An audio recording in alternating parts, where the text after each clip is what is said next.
수능 특강 독서 1부 4강 첫 번째 작품이 후기 인상주의가 나왔어. 후기 인상주의. 그래서 사진들이 몇 개 있는데 한번 볼게. 그래서 첫 번째 문단 보시면 당시 19세기 말 당시 시대적으로 19세기 말에 유럽은 어떤 과학이라든가 이런 문명들이 많이 발달했대.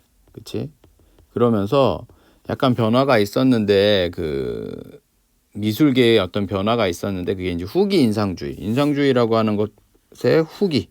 그러니까 뭐 인상주의라고 하는 거는 그런 인상주의를 이제 설명을 하겠지. 인상주의라고 하는 건 그 대상에 어떤 빛들이 이렇게 들어오잖아. 그러니까 빛의 어떤 느낌을 인상을 표현한다라는 거야. 시각적 인상을.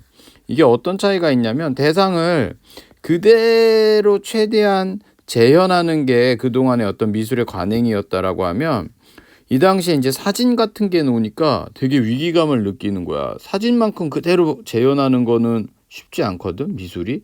회화가. 사진 앞만 잘 그리는 사람이 있어도 이거를 그대로 재현할 수는 없잖아. 그렇지? 그러니까 사진과는 약간 좀 차별화를 두는 부분에 있어서 작품 자체의 어떤 인상적인 것, 이 그림 자체가 그냥 단순히 대상을 이렇게 똑같이 재현해내는 것이 아니라 거기에 뭔가 플러스가 되는 게 있다.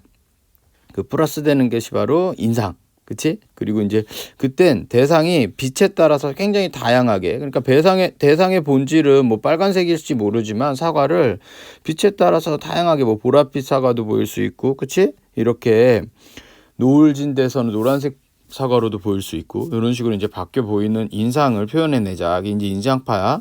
근데 이게 이제 후기의 인상주의로 약간 바뀐다라는 거예요. 그래서 두 가지 흐름이 있대. 세잔과 고갱과 고우가 있는데, 첫 번째는 세잔은 이걸 이제 과학적, 이성적, 과학과 이성을 중심으로 파악을 한 거야. 그래서 이성을 끝까지 이제 신뢰를 한 거지. 과학의 발달에 대한 이성을 신뢰를 하면서 얘를 기하학적으로 분석하려는 거야. 형식주의로 가는 거야. 나중에 이제 구성주의가 될 텐데, 기하학적 형식주의라는 건 뭐냐면 쉽게 얘기하면 대상을 빛을 보면 아까 인상파들이 빛에 따라서 이 색이 변화되는 그 인상을 파악해서 그리려는 노력을 했다라고 했잖아. 자, 그런데 이 대상이라고 하는 것이 암만 빛에 따라 인상은 바뀔지 모르지만 그 어떻게 보면 본질적인 거, 구조 자체는 변하지 않는다. 구조 자체는. 자, 그리고 이 세상의 모든 구조들, 모든 대상들은 환원될 수 있다. 뭘로? 원기둥, 이렇게 생겨 원기둥이나 이런 원기둥 형태나 아니면 원뿔 형태나 아니면 동그라미, 그치? 요 형태로 구의 형태로 그릴 수 있다. 여기 뭐 음영이 좀 이렇게 들어가야 돼. 여기도 뭐 음영이 들어가야 되고, 음영 어떻게 넣니? 이렇게 요 세 가지로 다 환원이 돼서 표현해 줄 수가 있다. 그치? 재밌지? 그 다음에 그림도 쪼갠 어떤 색점이 아니라 넓은 색면으로 그리다 보니까 무겁고 단단하게 표현이 되어 있어. 이게 뭐냐면 우리 이제 제시문 같은 거에서도 많이 나왔는데, 내가 이게 뭐가 그려진 거구나. 이게 쉐라의 작품이야. 그러니까 이 당시에 보면 어떻게 돼 있냐면 이게 점으로 찍어놨잖아. 이런데 봐봐. 이런데 잘 보면 여기도 봐봐. 점으로 찍어놨어. 그러니까 내가 어떤 뭐 주황색을 나타내고 싶을 때 노란색 점과 그 사이에 색깔 바꿔볼까? 그 사이에 또 이런 점들을 찍어서 이게 멀리서 보면 색깔이 다른 색깔로 보이는 효과를 내게. 이런 식으로 표현을 했다는 거야. 재밌지? 이게 그냥 단순히 그냥 찍다 보니 이런 게 아니라 이게 당시에 어떤 과학적 이론에 의해서 빛의 뭐 산란, 그치? 그래서 보색 효과, 뭐 이러한 과학적인 이론을 이 어떤 표현에 들어오는 거야. 놀랍지 않아? 미술하는 사람들이 똑똑해.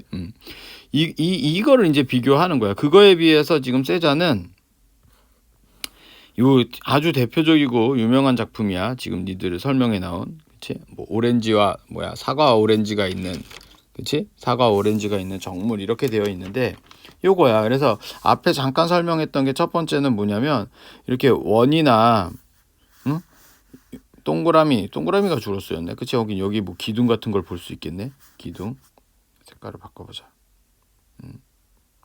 그러니까 기둥, 더 안 보여? 자, 기둥이나 그치? 원이나 원이나 이런 걸로 다 표현을 할 수 있다고 주장을 하는 거야, 세장. 근데 여기서 이제 재밌는 게 세 번째 거 봐라. 이게 이제 원근법이 안 쓰였다라는 게 뭐냐면 얘가 투시도를 보면 보통은 이게 요런 데 보면 약간 좀 이상해. 아까 이거 봐봐. 이게 이제 여기서 제시문에서 말하는 떠 있는 거 마치 공중에 떠 있는 것 같다. 그치? 약간 이상하잖아. 비스듬하잖아. 이게 뭐냐면 뭐 투시도법에 의해서 얘를 한 사람이 이쪽에서 본다라고 하면서 그린 게 아니라 펜이 뭐가 좋을까? 그림이 이쪽에서만 이렇게 본다라고 해서 그린 게 아니라 얘는 이쪽에서 보고 정물을 얘는 이쪽에서 봤을 때 제일 얘는 또 요렇게 봤을 때 제일 얘다워. 이해돼? 얘는 얘는 원뿔. 이런 표현이 가장 원뿔과 원기둥과 구가 가장 자기답게 보이게끔 그린 다음에 그걸 조합한 거야. 그러니까 여기 이 천 있지. 이 천이 일종의 페이크야. 이게 없으면 되게 이게 지금 말이 안 되게 공중에 떠 있는 걸 같을 거야. 근데 일부러 뒤에다가 이렇게 천으로 뭉개 놓은 거야, 배경을. 그런 구도적인 게 안 보이게. 이해했어?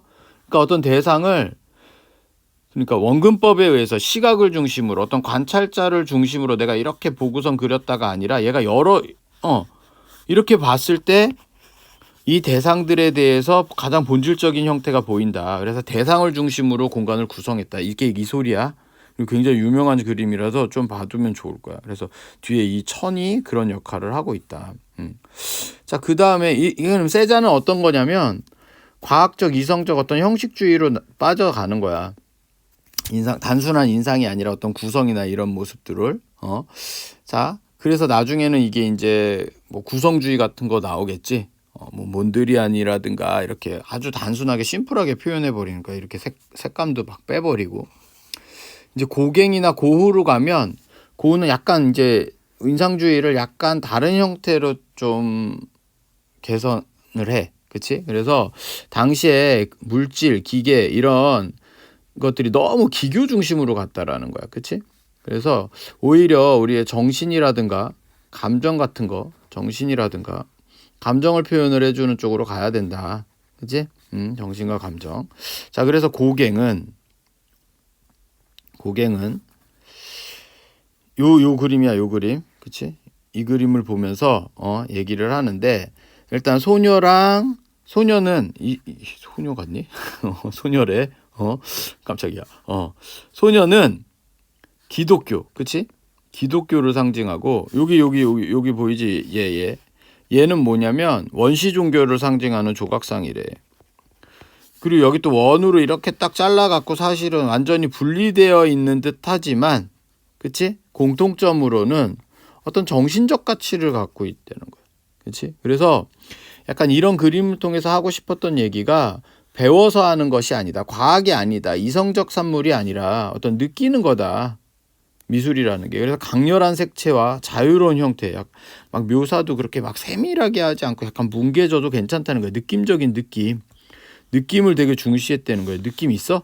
그림에? 그치? 그래서 생과 사, 영적인 것, 나중에 야수파라고 하는 건 굉장히 강렬한 색들을 써. 핫핑크, 막 오렌지색, 강렬한 이런 것들. 형태를 막 죽이면서 굉장히 강렬한 형태로 야수파, 후기 인상파로 넘어가는 데 영향을 줬다는 거야. 그거에 비해서 고흐는 되게 유명한 사람이고 또 좋아들 하지. 그치? 선생님은 개인적으로 고흐 그림이 좀 잘은 모르지만 느낌적인 느낌이 있어. 그치? 근데 또 멋있게 해석을 해놨어. 우리 뭐 고흐 그러면은 뭐 약간 정신 장난이 있어서 뭐 그런 스토리들은 많이 알지. 자기 귀를 뭐 잘라내고 막 그런 것들. 근데 얘는 일단 내재적으로 이런 해설을 해놨어. 어떤 기계 문명에 대해서, 그치? 정신 문명으로 그거를 이제 반감을 갖다 너무 황폐하게 만들었다는 거야. 그치? 정신 문화를.